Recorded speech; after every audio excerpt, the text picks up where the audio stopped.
They walk the same streets we drive on, breathe the same air we do, yet they live in a world we rarely see.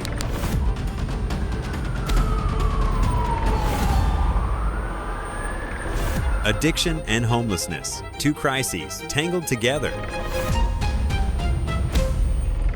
You know, this stuff just gets worse and worse. You end up getting trank sores from it. Well, I've been stuck on this fentanyl for a few years now. I've been going through this for 3 years with my arm. As laws grow harsher and shelters vanish, the question remains, are we helping them heal or pushing them further away? This video is not just information, it's education and a mirror held up to us all.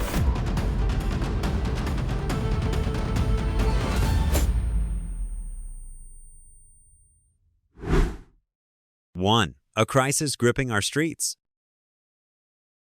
Across America's cities and towns, 771,000 people live without shelter, a sharp rise from 653,000 in 2023, according to the 2024 HUD Annual Homeless Assessment Report. Soaring housing costs, a persistent opioid crisis, and economic hardship have fueled this surge. For many, addiction isn't just a side effect of homelessness, it's a root cause. Roughly 38% of the homeless in America struggle with alcohol dependence, while 26% are trapped by drugs like meth or fentanyl. These substances don't just harm bodies, they break spirits, tear families apart, and crush hopes of a better tomorrow. I'm a domestic violence victim and I'm homeless because of it. I've been homeless for about 3 years now. It is very easy to get into being homeless. I mean, there are others, not me, but some people are homeless because of being drug addicts, doing drugs, or doing too much alcohol. Or some are in severe domestic violence situations, like their parents abused them, or their family, or their loved one, their partners. This crisis grows more complex with 2025's new policies, especially Executive Order 14321, signed by President Trump in July. It targets public drug use and urban camping, hitting the homeless in America with fines, jail time, or forced treatment. The goal is safer streets, but groups like the ACLU call it punishing the poor, warning it could raise death rates by 10–15% per Carnegie Mellon research. Cuts to overdose prevention programs mean life-saving tools like naloxone and test strips are scarce. Only 37% of the homeless are chronic users, so why focus on punishment over help? This question lingers as we go deeper.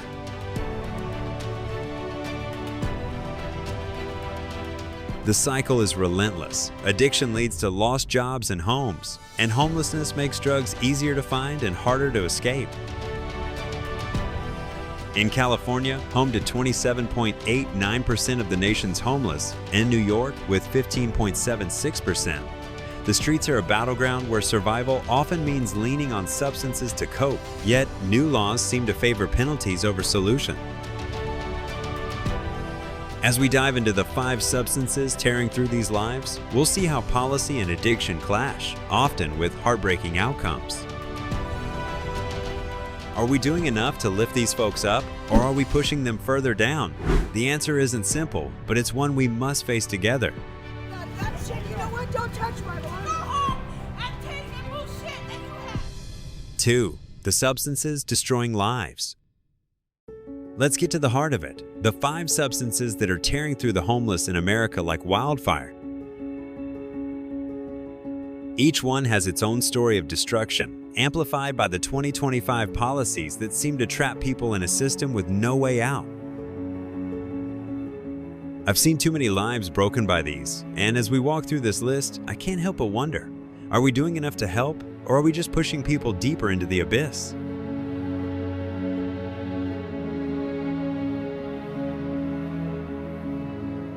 Heroin and prescription opioids. Starting at number 5, we have heroin and prescription opioids, a duo that's been a scourge for decades. Heroin, a street drug derived from morphine, and prescription opioids like oxycodone, meant for pain relief, have become a gateway to ruin for many. Among the 771,000 homeless in America, 22% of younger folks are entangled with these drugs, according to the CDC. Heroin alone is linked to 7.3% of overdose deaths, a number that's chilling when you consider how it's often laced with even deadlier substances.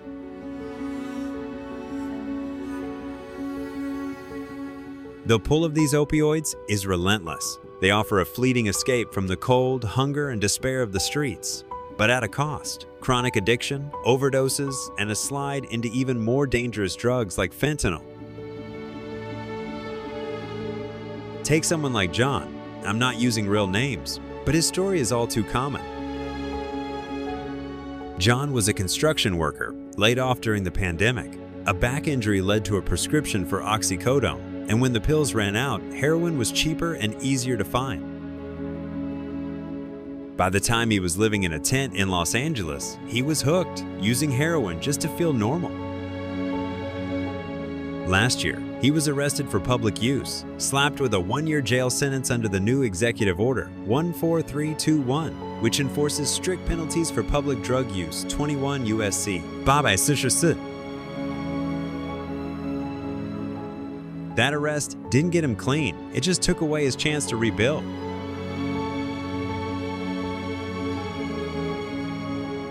The 2025 policies make it tougher. Oregon, for example, reversed its 2020 decriminalization laws, now fining users $100 and mandating treatment. Sounds reasonable, but for someone like John, with no money and no home, that fine is a debt he'll never pay, and forced treatment often leads to relapse without proper support. The system seems designed to keep people like him trapped, not to lift them up. Data from the National Institute on Drug Abuse shows that without stable housing, recovery is nearly impossible, yet housing programs are being cut in favor of punishment. It's a grim picture, and as we move up the list, it only gets darker. Cocaine. At number 4 is cocaine, a stimulant that's haunted American streets for decades, still leaving devastation in its wake. Among the nation's 771,000 homeless, around 35% use it regularly, often in the cheaper, stronger version known as crack. The CDC reports a 4.1% increase in cocaine-related deaths between 2021 and 2022, and the rise hasn't stopped. What makes it even deadlier now is contamination with fentanyl, turning what many think is a momentary lift into a sudden, irreversible tragedy.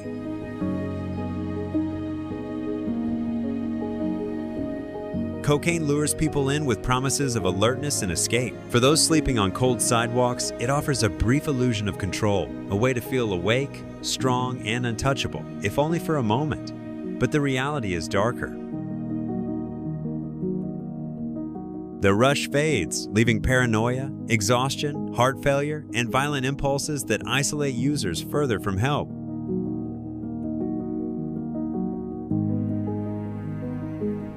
Take Sarah, a 25-year-old who lost her home in Chicago after a string of bad turns. She started using crack to stay awake through the nights, afraid of what might happen if she fell asleep outside. Last month, she was caught using in public and fined under Georgia's strict new laws, part of the broader enforcement effort tied to Executive Order 14321. For someone struggling to survive, that penalty isn't just harsh, it's crushing. Instead of being offered treatment or shelter, she walked away with a record that makes finding work or housing even harder. Across several states, the 2025 policies have taken a firm stance against visible drug use. Public cocaine possession or use can now lead to fines or time behind bars, while the ban on paraphernalia 21 U.S.C. 856 increases the danger of every syringe, pipe, or lighter. Officials say the goal is to restore public order, but for those living on the margins, it feels more like punishment for existing. Only about 37% of the homeless struggle with chronic substance dependence. So why are we responding with criminal charges instead of care? Why do our laws target survival behaviors instead of addressing what drives them? As more lives unravel under the weight of addiction, that question grows harder to ignore.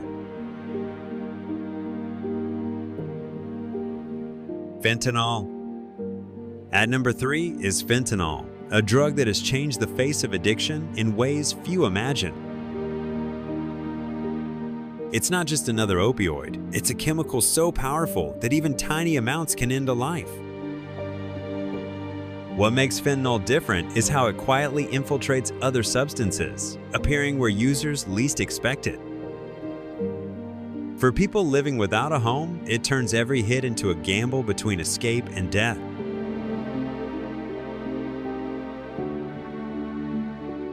In city streets from Los Angeles to Philadelphia, outreach workers describe finding people unconscious within seconds of use. Many had no idea fentanyl was in what they took. Emergency responders now carry naloxone everywhere, but even that isn't always enough. Some newer fentanyl analogs resist reversal drugs, leaving little chance for survival. The danger doesn't come only from overdose. Repeated exposure destroys the body's tolerance, leading to heart and respiratory failure even in long-time users. Recent measures have focused on visible enforcement rather than prevention. Increased patrols and tighter control of public spaces have made life harder for those already at risk. Instead of reducing deaths, the crackdown has scattered users into isolated areas where help can't reach them in time. Frontline workers report fewer people seeking assistance, fearing arrest or fine.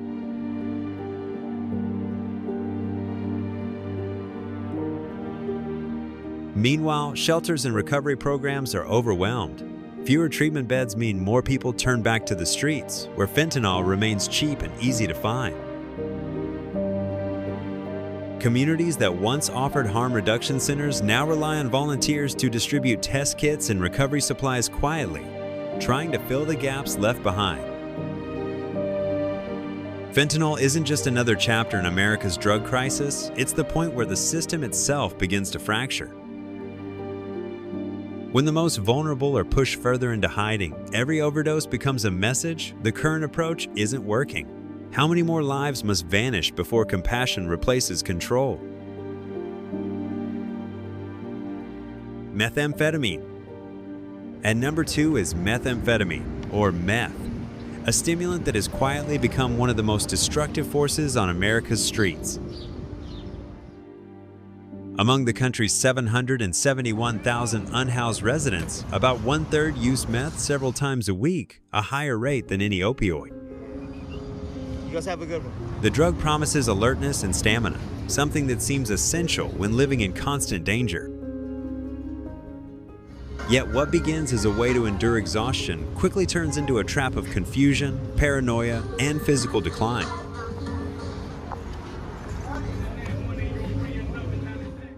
Meth's damage isn't only chemical, it's emotional and social. Users often withdraw completely, losing their sense of trust and reality. Outreach workers describe encounters with people convinced they're being hunted or watched, too frightened to accept food or medical help. The stimulant fuels agitation, making conflicts in shelters or encampments more common, which in turn isolates users even further. This cycle feeds itself, leaving communities divided and those struggling with addiction even harder to reach.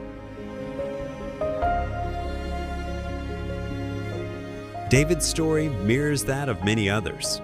Once a skilled mechanic in Portland, he began using meth to stay awake through long nights on the street. What's up at the bike shop? The drug gave him short bursts of focus that soon collapsed into sleepless days filled with fear and disorientation.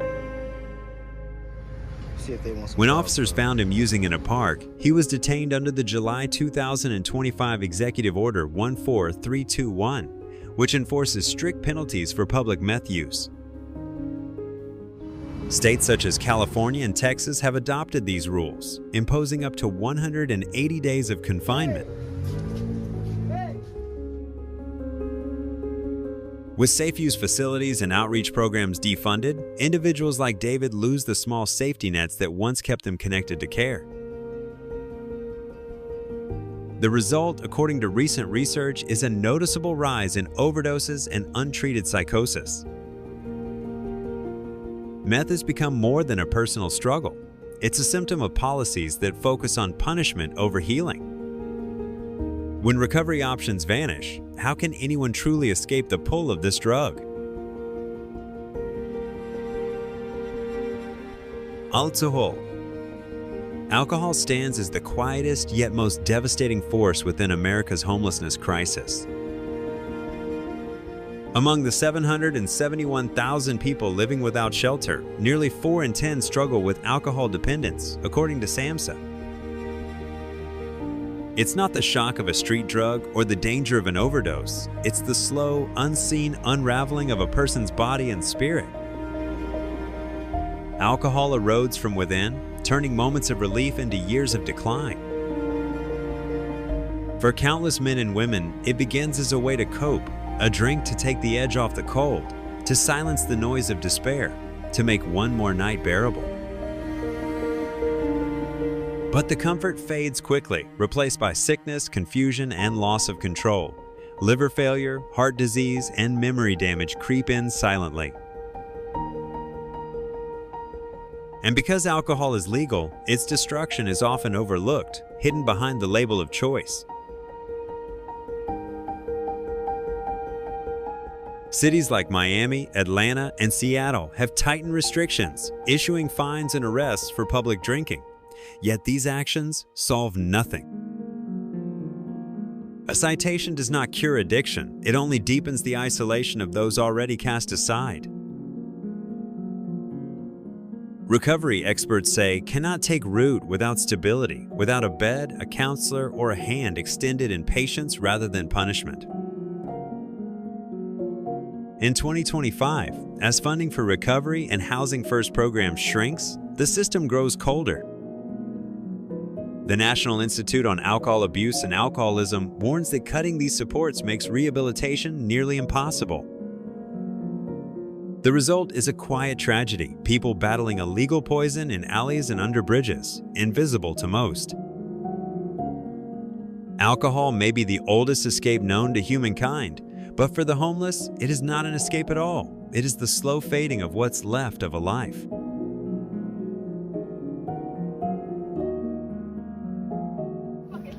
Three, social and public safety impact. Beyond individual suffering, the addiction crisis among the homeless has become a widening social wound that touches every corner of American life.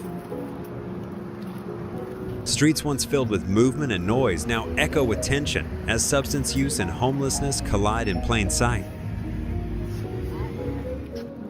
Cities such as Los Angeles, Seattle, and New York feel this strain daily, where drug use and public disturbances fuel growing fear and frustration among residents.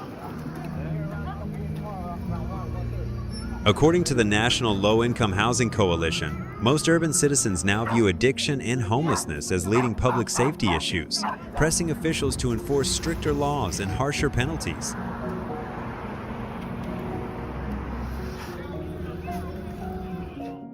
Yet these measures rarely heal what they punish. Policies centered on arrests, fines, and encampment sweeps may clear sidewalks, but they do not cure addiction or restore stability. Hospitals continue to overflow with overdose cases, and first responders face burnout from constant crisis calls. Police departments report rising intervention costs tied to public intoxication and emergency aid, yet incarceration replaces recovery as the default response. The Prison Policy Initiative notes a growing share of incarcerated individuals once lived without stable shelter, a reflection of a system that trades care for containment. This cycle deepens public resentment and widens the gap between the housed and the unhoused. Substance use among the homeless is often misunderstood, with many suffering from trauma or mental illness rather than criminal intent.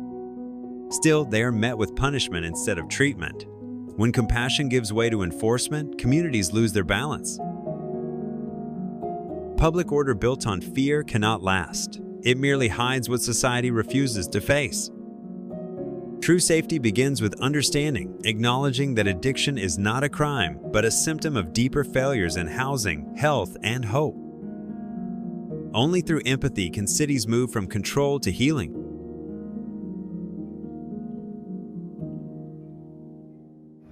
Four, the policy problem and paths forward.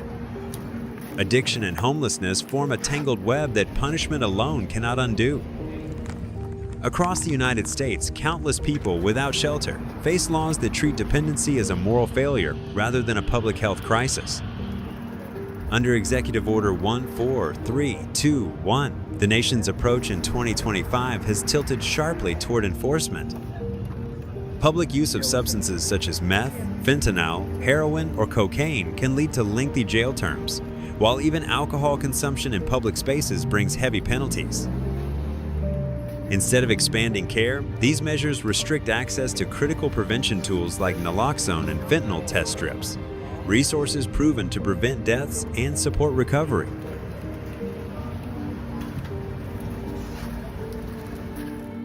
Civil rights advocates describe this approach as turning hardship into a crime. Studies show that only a fraction of those living on the streets are chronic users, yet laws are written as though every unhoused person is an offender. New regulations in several states impose fines or mandatory treatment, despite evidence that such measures rarely succeed without housing or long-term support. When someone struggling with addiction is jailed, their condition often worsens, and the cycle of relapse continues once they return to the streets. The focus on punishment may clear sidewalks temporarily, but it does nothing to address the forces driving addiction and homelessness.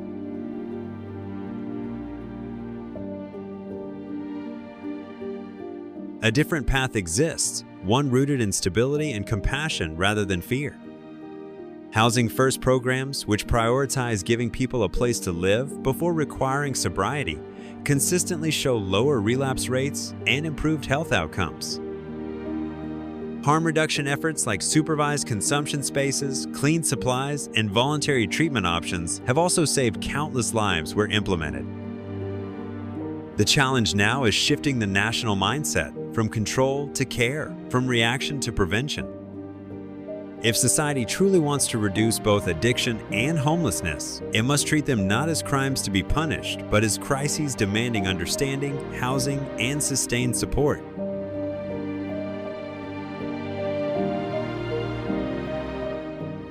Five, a call to reflect and act.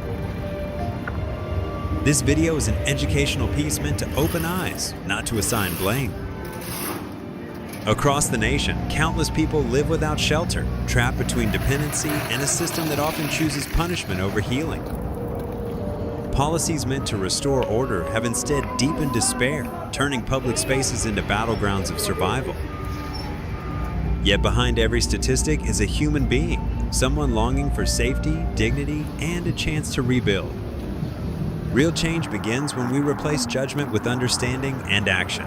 Share this video to help shift the narrative. Support organizations that focus on recovery and housing, and use your voice to demand policies rooted in compassion.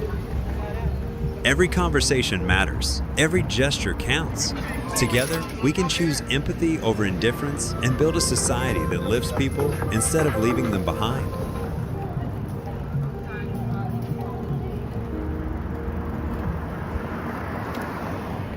Side story. Imagine sitting under a city bridge at midnight, cold wind brushing your face, and the only sound you hear is the soft rustle of a blanket. That's your version of ASMR. While millions scroll through YouTube for soothing whispers and tapping sounds to relax, some people find their ASMR in the rhythm of the streets, footsteps passing, cars humming, rain hitting cardboard roofs.